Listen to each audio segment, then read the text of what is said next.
You solemnly swear all the testimony you're about to give in this matter will be the truth, the whole truth, and nothing but the truth, so help you God. Please be seated.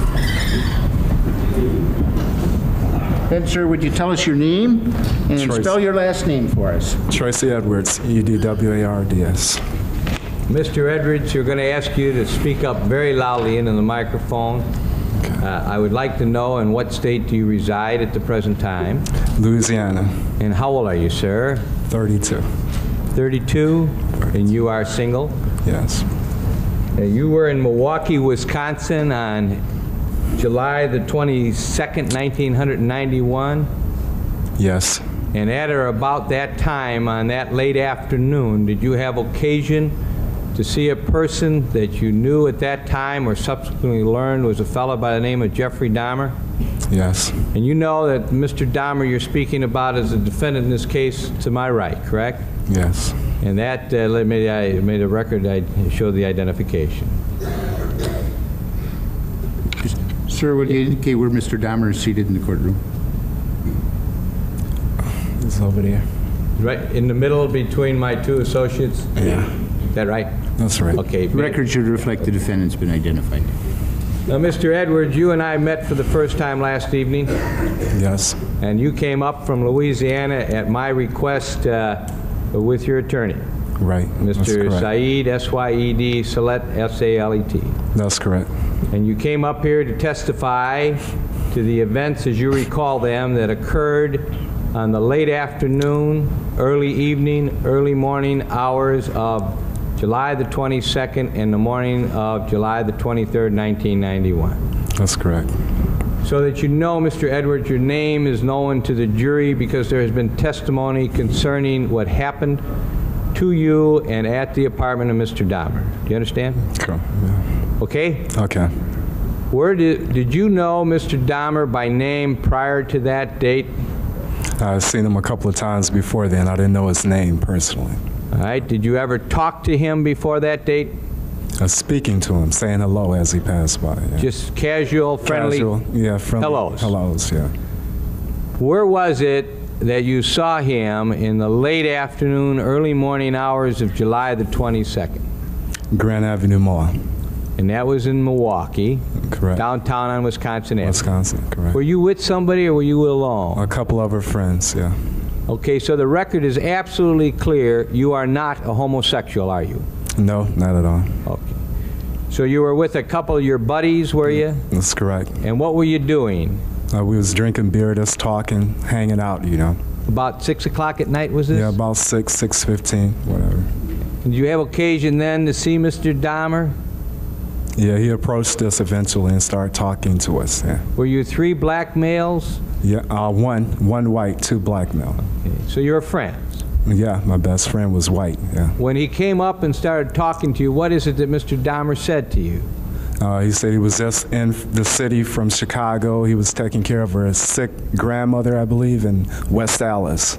Yeah. And did he have any further conversation with you and your friends? Yeah, he was just talking. He said he was a professional photographer. He usually pays people for pictures and stuff like that if anybody was interested in making money at that time.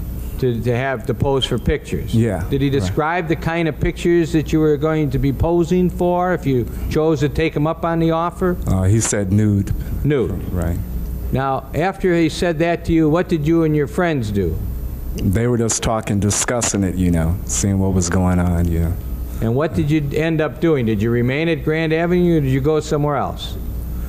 We proceeded from there. He said he was going to buy all his guys beer, rum, and Coke, you know, watch videos or something like that. Rum and Coke, did you say? Yeah, we went to the liquor store on Wisconsin Avenue, 7th and Wisconsin Avenue. So you walked from Grand Avenue down to 7th and Wisconsin? Yeah, up, so to speak. Yeah, At that between time- 5th and 6th, 7th, something like that. I'm not Okay. really sure. The general area of 6th or Right. 7th in Wisconsin.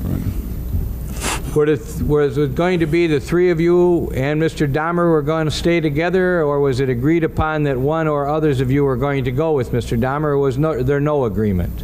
They were going to meet up with us eventually later on that evening. Meet up with who? Jeffrey at his apartment, but he gave them the wrong address at that time. Okay, so did you, the three of you and your two friends and Mr. Dahmer, walk down to a liquor store, and what happened when you got to the liquor store? I saw my brother. We start talking. At this time, Jeff was talking to my other friends. So you say you saw your brother. He wasn't one of the three that you were with No, then? no. You saw him on the street? Yeah. He approached Okay, so me. you had conversation. Right. Okay, did anyone go into a liquor store and buy anything? Mr. Dahmer brought liquor. Yeah. So he and went into beer. a liquor store? Right. And when he came out, who was still there? Okay. When he came out, we were all still there. And then Everyone. what happened? Tell us what happened then. Okay, he was talking to them. Then we're gonna go up the street. I was gonna go home and change and everything at this time. So we proceeded. We caught a cab at the bus station. You know. Okay. Yeah. Now, what was your plan as you were in front of that liquor store after Mr. Dahmer came out with the liquor and you had been talking to your brother? What was your plan? What were you going to do? You say you were going to go home and change clothes? Yeah, and eventually I was gonna go over there, you know, and maybe check out what he was talking about making the money at that time. So your interest was in making some money? Right. Did he tell you how much you would be paid if you did pose for him? He said $100 for. You for a had shot. no idea, did you, that this was for any homosexual No, conduct? he didn't come across like that, and he didn't even act like it at that time. Okay. Okay. So now your friends are still there, and you're going to go home and you order a cab for the over at the bus depot. What happens? Tell us what happens.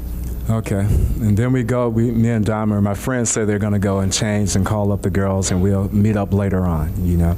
Yeah. Was there an address given as to where you were going? He gave them some address that wasn't correct, you know. You later found that out? Right, from my friends, yeah. What happened then? Who else remained there when this was all transpired? Just you and Mr. Dahmer, or you, Mr. Dahmer, and others? After it all had transpired, it was me and Mr. Dahmer in the cab, you know, leaving. You met up at about 6:15, 6:15. What time is it now, at this time?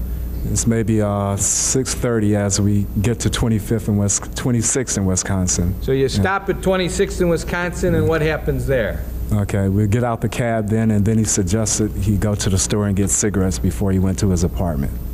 And after he did that, did you go to his apartment? Yeah. What route? Through the alleys, through the back way. We entered the back.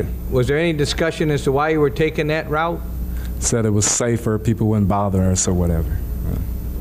At the time that you were walking with him towards his apartment, what was your plans on doing when you got to the apartment? Really drinking the beer, I wasn't really sure if I was going to pose or not, you know. Yep, I wasn't really sure at that point. No. You at least were contemplating maybe you would. Well, yeah, I was going to make up my mind once I got there, whatever, you know. Were you in need of money? Yeah, I just started working, and the offer sounded good at that time. Okay. Now, when you got to his apartment, how was he acting? Tell us about his... tell me about his demeanor. You know what I mean by that, Mr. Edwards? Yes, how was I he understand. acting? Just like a normal, everyday person, you know, friendly, good conversationalist. He was talking about the military, things of that nature, yeah. Had you been in the military? My father retired in the Air Force, so I've been to several different bases. I was born on an Army base in Fort Carson. And that's the kind of thing you were talking to him It's about. like a family thing, you know, so I know a lot about it. Had he been drinking alcohol? Yeah, I consumed some. He was drinking beer at the time when I first Well, met. the time that you were like going to his apartment, was he intoxicated? No. Had he been drinking? Yeah, I've been drinking a couple of bears. How about you? Were you intoxicated? No, not at all. Had you had something to drink? I sipped maybe a little beer of my friend's beer. That was it. All right, now you get to the apartment. Do you go in the back way? Yes, correct. You went up to the apartment. Tell us what happens when you get up to the apartment. Tell us what you observed, what your senses told you. Okay, first of all, it seemed like a normal apartment. When we got inside, he turned off burglar alarms. I asked him why. First, it was a foul odor, okay? Tell us about that. What kind of an odor? It was just like an odor. I didn't quite know what it was. You know, he told me a sewer pipe had broke and management would take care of it. You know. And did you accept that? Yes, because I worked around at construction companies before, and when pipes bust, sewer pipes bust, they smell, you know. Okay. So I brought that. So you say your first thing you did was notice the odor. He opened the door to the apartment? Yes, And you walked in. yes. He turned off something. What did he turn off? Alarms. Did you ask him about that? Yeah, and he said the part of the neighborhood he was in, he was protecting his property, things like that, cameras, VCRs, TVs, things of that nature. Did you accept that? Yes, I did. After getting in the apartment, can you generally describe the apartment, both the apartment that you saw then and the apartment that the other parts of the apartment you saw? Tell the jury what the apartment was like. It was like normal, pretty decent apartment, had nice things in it. You know, it had certain boxes sitting on the front, neurotic acid boxes. I asked him about it. He said he cleaned bricks with those, you know, which you can use that type of acid to clean bricks, so I brought that also. I'm sorry, I didn't understand what you just said. You asked him about some boxes? Yeah, that were laying in the front living room floor. And what did he tell you about those? That he cleaned brick with the neurotic acid. Okay. Now, was the apartment small, large, medium? Give us the size. Kind of medium size, yeah. All right. Now, when you went in there, you went in, as you entered, were you in the living room? Yes. And what was the living room? What did you see in there? The boxes you told us about? The boxes, is a couch. There's a fish tank there also. A black lamp. Yeah, there was a little table-like on the left side. Could you see a refrigerator? Yeah, I could see the refrigerator on my left. Was it close to the living room? Yeah, maybe 8 feet from the living room. So it was just off the living room? Right. Now, did you stay in that room or did you go to another room right away? We stayed in that room for a while. And where did you sit, if you did? Okay, at the end of the sofa, like I am now, this is a sofa. I was at this end, and he was at this side. Referring to the jury, I mean, the witness box, if that were a sofa, he would be at that end. That is the end where he's seated on the witness stand, which would be the part closest to the judge. Is that right? That's correct. And where did Mr. Dahmer, what did he do? He sat like here, maybe a couple of feet from me. Not close to you? Maybe 2 feet. You and Pause right here. This is where everything subtly shifts. Up until now, this feels like a normal interaction, maybe a risky decision, but still voluntary. Legally, this is critical because consent is still intact. But notice the setup: isolation, alcohol, and control of environment. Ask yourself, how often do dangerous situations start feeling completely harmless? Fear of anything at that time? Not at all. Okay, and what did the two of you do? Okay, he said we were still talking, chatting, you know. He asked me, was I interested in doing the photography? You know, I told him I was still contemplating, so therefore he offered me a beer and a rum and coke mixture at that point. Now, you're fully clothed. Yes. Okay, and you're sitting on a couch. Right. And he talks to you about this posing, you weren't sure you're going to do it. Right. How much had you been offered to do the posing? $100. Okay. And when he brings you the beer, he brings you rum and coke? Yeah, he brings the beer first, and then he brings the rum and coke. How big of a glass? Maybe that big. Yeah. About 4 inches high? About 4 inches, yeah, 3.5, something like that. Did you ever taste it?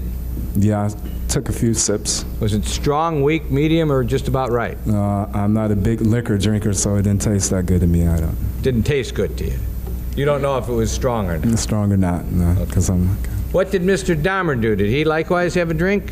No, I think, yeah, right, a beer, but I don't think he drank all of his drink at that time. Did he have any rum with him? I just noticed the beer, right. Okay. What time are we talking about now that you're sitting on the couch and you get the beer? You got over there about what time and how long after this? It was about before 7, 6:45, something like that. So you're sitting on the couch, he brings you a beer and rum and coke, what happens? Okay, then we just study talking and everything, you know. General talk? General talk. Yeah. What happens? Yeah, then I was just, I don't know, getting a little agitated maybe, you know, because of the smell and things. And then he threw my conversation off talking about the fish in the fish tank, you know.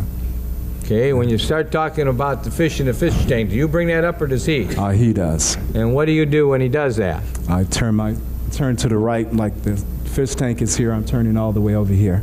You turn to your right to look at it? To look at the fish tank, right. And when that happens, what happens to you? All of a sudden a handcuff and a knife is pulled on me. Yeah. Handcuff is placed on your body? Where? On my left wrist. And you see a knife? Yeah, the knife, yeah. Now, at that moment, what do you do? First, I feel fear, then I ask him what's going on. You know, this is not necessary, you know, to pull a knife on me at that Are you point. afraid? Yes, Do you have any reason to know why he did that? none whatsoever. Did you have any idea at that time it was going to happen? No. Tell me about his demeanor at that time when you looked and realized he had a knife and you in a cuff. What was, you were only cuffed on one wrist. One wrist, yeah. What was happening to the other part of the handcuff? Okay, he had it in his hand, He was holding it. holding that in the wrist, yeah. Where was the knife? In the other hand? The knife was like he had here, the knife was in his hand, he had it on me like this. Let the record reflect he was holding the knife in his right hand as he showed it, holding the cuff in his left hand. Is that right? Right. And your left hand is cuffed. Yeah, right. Where do you have the knife? What kind of a knife was it? It was like a military knife, a machete of some type. Yep, he had it lowered right up under my rib cage, you know. Like So in he the had back, somewhere in the back here. You had it pointed at your rib cage. Yeah. Did you feel it? Touch Yeah, it? he had it on me. He had it against my body. What happened? What was going through your mind the moment that happened when you realized you had a knife at your side and a handcuff on your hand? What did you think? I think, like, you know, what's going on, you know? This guy is so nice, and all of a sudden, you know, it's like he's pulling knives and handcuffs and all on me, you know? What'd you do? What'd you say to him? I asked him what the problem was, you know, that it's not necessary to do this, you know? What'd he say? He told me at that point if I wouldn't do what he said, he would kill me, yeah. Now, tell us about his demeanor at the time that you look at him and you say, what's going on? You don't have to do this. What happens to Mr. Dahmer? What's he like? It's like not the same person that we met at Grand Avenue Mall. How does he different? His face structure seemed different, you know, his body structure is like it wasn't him anymore, you know? It's like it was a totally different guy there. So he told you if you didn't do what he told you to do, he'd hurt you. He hurt me. What'd you do? What happened? Tell us what happened step by step as best you can remember. And then all of a sudden he kind of calms down, you know, and then he said he has a key in the bedroom, so we proceed to the bedroom. The key to the handcuffs. Right.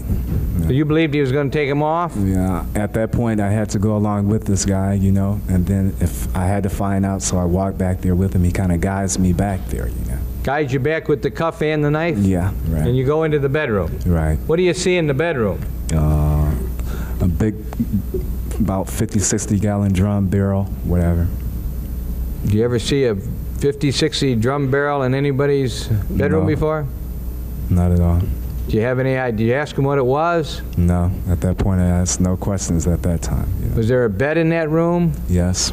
How was the bed? Was it made, unmade? What did It what was, op- it was unmade. what did you see on the bed, if anything? Something like a stain of whatever, yeah, on the bed. What did you think it was? At that point in time I wasn't sure. What did you do when you got in the bedroom as he's holding on to the cuff and the knife? What did you do? Studied us talking, trying to be friends with him, you know. Did you remain standing? Did you sit down? What? He made me sit down at that point. We both sit on the bed. Was it at the foot of the bed, side of the bed, head of the bed? Maybe halfway between.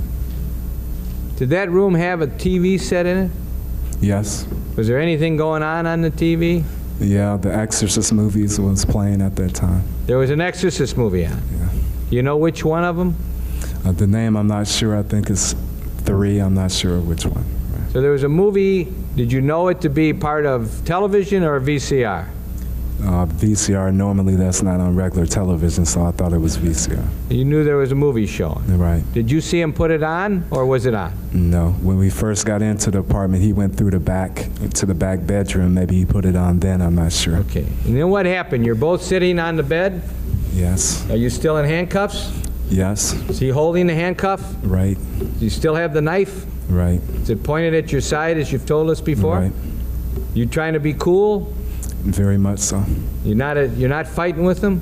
No. Not What's at your intention? What are you planning on doing? all. Getting away, I was contemplating on at the point jumping out the window. Yep. I was basically talking with this person, trying to let him know I was his friend. Yeah.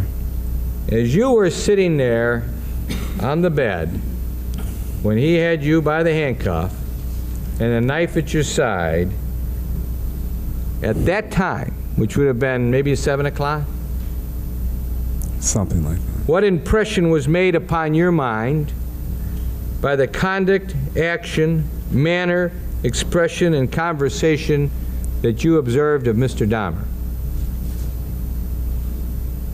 His frame of mind is what you want to know, right? Okay, he acted, at times he would go through like different changes with me, you know. Tell us about that. 1 minute he's like nice, then he was telling he didn't want people to leave him or abandon him, things of this nature, you know. Yeah. Well, what did you think about him as a person? What impression was made on your mind of this fellow that you're dealing with here? Yeah, that at times he wasn't himself, and then at times he was like a nice guy, you know. He would come and go different times, you know, throughout the whole time. Then he would like sit, being quiet at times, watching a movie, wanting me to watch the movie, you know, and just doing little chanting sounds, you know. Did you observe him watching the movie and how he would react to the movie? Right, he would like just start rocking back and forth when he, you know, certain parts of the movie or whatever. You have to say, what did he say, Madam? He was like chanting at certain times and rocking back and forth, right? Tell us about his chanting. What was that all about? I'm not even sure, sir, but it was just like, I can't tell you the words. I couldn't understand what he was saying at that time. Can you mimic him? How it sounded? It was like a slow slur, like some of that nature, some close like that, I'm not sure. Did it keep on for a period of time? Off and on throughout the ordeal. And how about the movement back and forth? How was that being effectuated? Just like back and forth, he would do it every now and then. You know? Just as you are rocking in right, your chair? Like this. And chanting? And chanting. Was there any parts of the movie that was going on that you saw that he said anything about? It was like the part about the preacher that used to be a preacher that had got possessed, and that it would seem like he was like interested in that part. That part had his attention more than anything. You know? Well, tell us about what you mean by that. What impressions were made upon your mind when this was going on as to had his attention? How did he appear to you? It appeared like it was like he wanted to mimic it or be like that part, you know, being demonized or whatever in that nature. I'm sorry, I missed you. Yeah, like he wanted that type of movie, that part, certain parts of that part interested him, you know. It was like he changed with it at times. Then he would get more aggressive, try to get me to handcuff myself, both hands. And he's told me it made him feel more dominant at that time. Okay, did you and he move off of the bed at any time? Yes, he wanted me to lay flat down, stomach down on the floor at that time. Did you at any time go to the bathroom, use the washroom, prior to the time that he asked you to lay down on the floor? No. All right, tell us what happened how did that happen that he told you to lay down on the floor? You know, he told me to lay down, face down, put both of my hands behind my back because he changed again at that point, like he got more aggressive at that time. Okay, now, but tell us, did he still have the knife out? Yes, he still had the knife with him. And what did you do? Okay, I kind of like laid on my sides. For some reason, I guess God told me not to lay flat down or let this person handcuff me, so I didn't. So you were trying to stop that from happening, but you got down on the floor. Right. What did he do? He kind of laid across me, put his head across my chest at that point. And what was he doing with his head? Pardon me? What did it appear to you he was doing with his head? What was he trying to do? Like he was listening to my heart, because at a point he told me he was going to eat my heart at that point. He said he was going to eat your heart? Yes, that's correct. Did he still have the knife? Yeah. Where was the knife pointed? When I was on the floor, he had it pointed at my groin area at that time. One knife? He had several, and then he slipped one. I managed to slide one underneath the bed. And I guess during a point of time through an ordeal, he didn't know where the knife was, so I didn't know if he felt that was a threat or not. So he still had a knife, you're on the floor. This is pure survival mode. No physical resistance, just psychological strategy. In legal terms, this shows coercion under threat, not consent. He's not fighting, he's calculating. And here's the chilling question. How do you outthink someone who's already abandoned logic? What you're witnessing isn't compliance. It's a desperate attempt to stay alive. How long does he lay on top of you trying to hear your heart as you've described it? Maybe a minute, minute and a half. And then what did you do then? I knew something was about to happen, so I suggested that I go to the bathroom. I had to use the bathroom at that time. And what did he do? He kind of guided me to the bathroom. So when you say he guided, you still had hold of your handcuff? Yes. And you went to the bathroom? Right. Did you urinate? Yeah. Were you able to utilize your own zipper, or did he touch you at all? Touched me in no way. Didn't attempt to look. He just held me in back. You know. So in other words, he didn't try to look at what your penis looked like or anything? Not at all. So after urinating, did you think that you were going to be the victim of, did he ask to engage in any homosexual acts with you? None whatsoever. Okay, so now you leave the bathroom and what happens? Okay, then we go back into the bedroom. You know. It was like different time spans. We were talking about him losing his job. Then he would come to the person that I was first with, you know. And then at certain points he would change. You know, at first he was telling me about how people didn't care for him and things of this nature. And I was trying to comfort him, letting him know that I was a friend, you know, that I wasn't going to try to run away from him or nothing like that. You were being cool.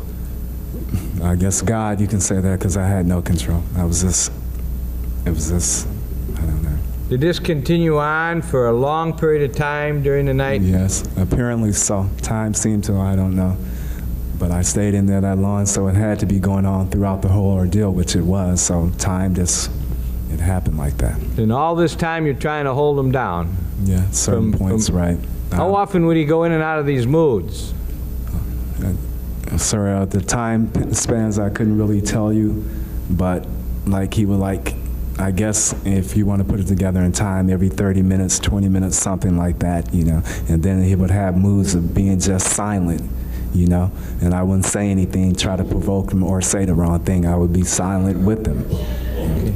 So you just let him be alone. Was that movie on the whole time, a long time? It was on a pretty good period of time, yeah. And when it went off, I couldn't tell you. Did he continue to chant from time to time? Yes, it happened several times throughout the ordeal.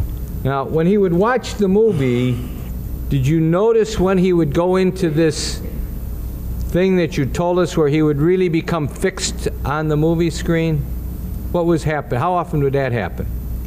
Throughout the movie, maybe every 15 or 20 minutes, and then he would turn around and try to ask me to put both of my hands behind my back, and I wouldn't, you know, do it. I would talk to him. I'd tell him, you can trust me, you know, you don't have to do this, and that would calm him down a little bit. He had the knife the whole time. Right. He's watching the movie, and he becomes very interested in the movie. Right. You don't do anything, just sit there. Just sit there and be quiet. And then he would start conversation with you again. Yeah, he was like you're gonna have to do this and that, you know. Then he told me at a point I was gonna have to kill him, or he was gonna have to kill me at one point.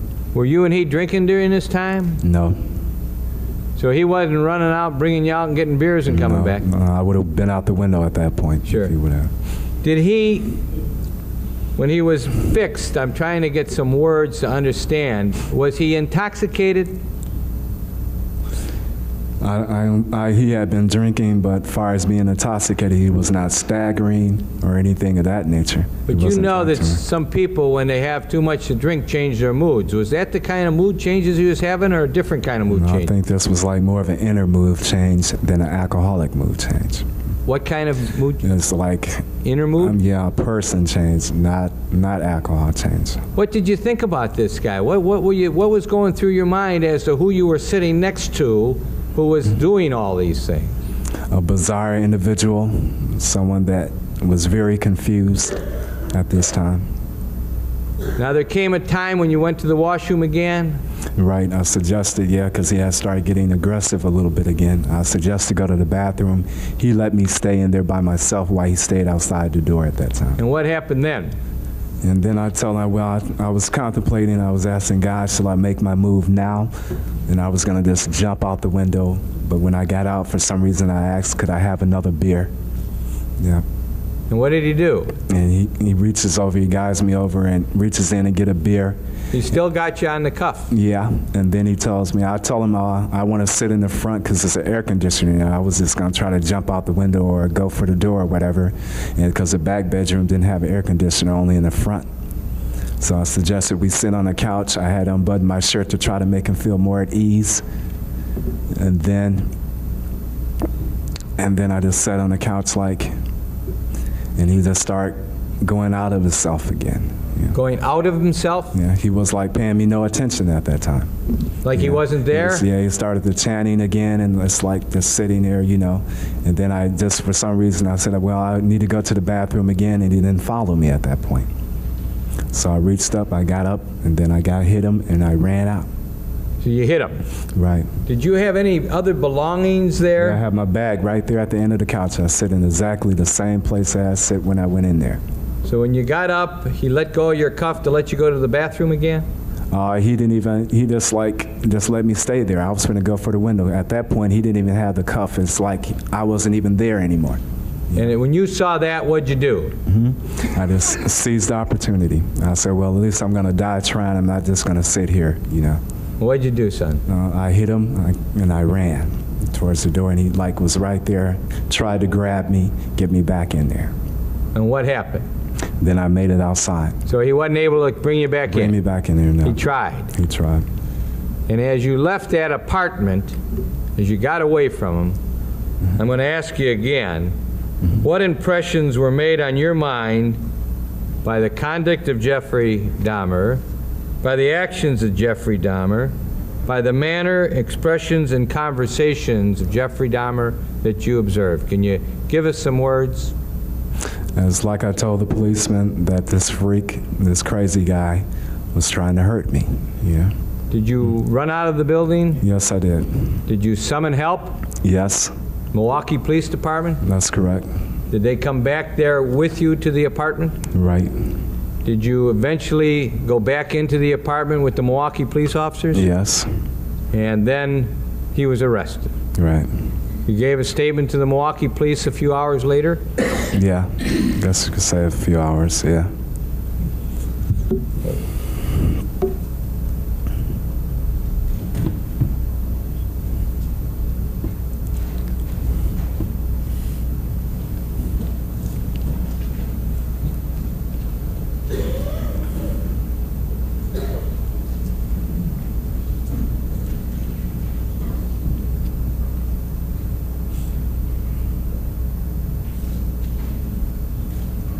Mr. Edwards, through your lawyer, I had you come to Wisconsin to testify. That's correct. Other than your expenses, you're not being paid anything, No. correct? Is that true? That's true.